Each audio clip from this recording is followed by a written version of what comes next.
Oh, Casey, we're over here salivating because look at this spread. And hey, are you fired up for Labor Day? Well, if you're firing up your grill this weekend, our guest has tips to make every bite sing. Joining us is Salt Creek Grille marketing partner, Chef Sri Dival. Thank you so much for being back here. Me. I'm so excited. Okay. Sharing to have all you, the grilling tips. Tomahawk, oh my, like that is huge and beautiful. It's incredible. So that is actually showstopper. Oh, it is. Oh, you can lift it up. It's amazing. Oh, yummy. How do you choose a great cut of meat, by the way? So there's a couple of different ways. So you can, so there's the cut, and then there's of course the quality. So quality, the USDA has two really good deciding factors. So they have prime, which is going to be your top tier, really good marbling, great texture to the meat, and then you also have the cut. So as you saw, the ribeye is going to be a huge cut, or excuse me, the tomahawk is a ribeye with a huge bone in. We have the New York, which is a really great cut. The New York is great for grilling because it's an extra thick cut, so you can really sear in those juices, which is just beautiful. The filet, of course, is a really tender cut of meat, really low marbling, so you really get that quality flavor of the meat. And then, of course, don't forget about lamb. Lamb is amazing. So it's a really good, you have New Zealand, you have American. There's a couple different lamb options that you can get, but it's great on the grill. So it's really wonderful. I wouldn't think of lamb on the grill, so this is cool that you're bringing it into the equation. Let's talk about marinades and dry rubs. Which are the best for grilling? How do we choose? They're so different. So both of them are great options. So the marinades are going to be like a wet option. So you have the oil that really locks in the moisture, and then you pair that with a little bit of acidity so it can kind of tenderize the meat. A dry rub is really, if you ever hear like a grilling master say the bark, the dry rub is really going to give you that bark. So it really goes on top, and then that has a little bit of brown sugar, so that can kind of permeate the meat a little bit. But then that's where you get that really great crust on the grill, is really from that dry rub. I love a crust. Yeah, So when it comes to grilling, what is the best temperature in your opinion? It's really fun. So what we do at Salt Creek Grille is we actually have the mesquite grill, so it's live wood. So we actually have two zones. So we actually have a really high heat where the flame is just huge and it's good, and that really sears and locks in the juices. And then we actually move it to like the smoldering side, where then we can bring it up to like a medium rare or medium. So we kind of have like a 2 temperature zone on the grill, which actually works great. Even if you have gas or propane or anything that you have at home, you can do the same. What do you recommend when it comes to saucing? Does that, and by that term, do we mean the sauces you pair with it? Yeah. Okay. So I haven't heard of saucing. That's a new term for me. I like saucing. To sauce or not to sauce.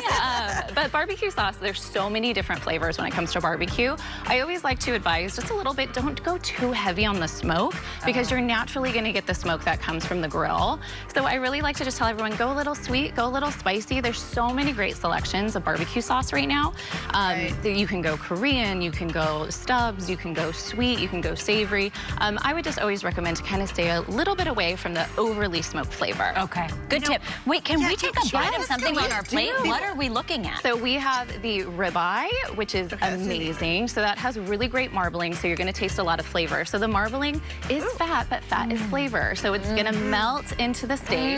Melted. Yes, it's really a great cut of steak. And then you also have the filet mignon, and then you have the lamb. End of show. We're like, no more talking. We're good. We're just going to eat. And then what's this? More talking. We're cheering over here. Yes, so that's the filet. And then I also gave you a grilled peach because I really wanted you to experience it coming right off of that wood grill. It adds a lot of flavor, and it's really a huge flavor profile. Yeah, talk to us about that. So the meat's not just for grilling. Tell us about other things you can do on the grill for maybe dessert, a salad, or even a cocktail or mocktail. Yes, so these you can do. So you can do smoked pineapple. You can also do the peaches on the grill. So the grill isn't just for meat. So you can easily do fruit, you can do an artichoke. There's so many beautiful things that you can do. All of your vegetables, your asparagus.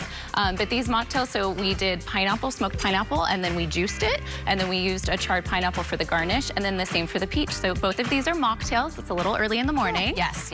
But you can easily add some sort of citrus vodka or a champagne, make a mimosa out of it. It's a really good flavor profile. I hear you can also throw grapes on the grill, just like that, and it brings out the flavor. Yep, it's gonna heat up, and it's gonna really, like, sugar will caramelize. So even like the citrus sugar, it will caramelize, so it will like dehydrate the fruit, and then it will bring the sugar content up. Okay. Yeah. And tell us about fish. Let's not forget fish. No, fish is an easy one. So salmon is one of those, this is a quick cooker on the grill. So definitely just keep an eye on it, get those beautiful char marks on the top, and then just flip it over and take it off. It's a really quick quick pickup on the grill.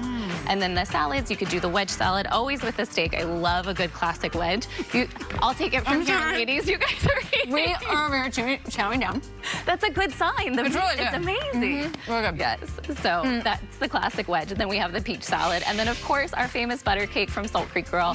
We did the grilled peaches with it just to bring out a little bit more flavor. So you have the really savory of the butter cake with that fructose, again, that's charred, which is really good in the peaches. I have a quick question for you before we go. Yes. If you are going to sacrifice a little bit on quality of meat, like you don't, because prime is expensive. It is. It can So be. if you want to do choice, is there a certain cut of meat that you say is a better option if you're kind of sacrificing quality a little bit? Yeah, absolutely. So it really depends on the flavor. So as I mentioned before, New York is just a really good solid cut because the side that it comes from off of the beef it's really thick. So I always like the thin steaks, like skirt steaks or flank steaks. Those are really thin, so they're really quick pickups. So they're easy to like overcook, but great for marinades and that type of stuff. So a flank steak is always really great. And the quality doesn't matter as much with something like that? Yeah, choice would be great for that. Okay. Yeah, absolutely.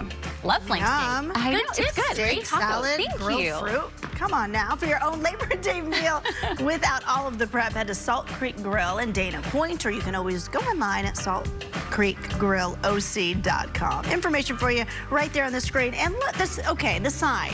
The sign is so familiar. I can picture it driving down PCH. Yep. The sun is setting. It's It's beautiful. gorgeous. You're on the patio enjoying a cocktail. Say less. Let's go. We'll be right back.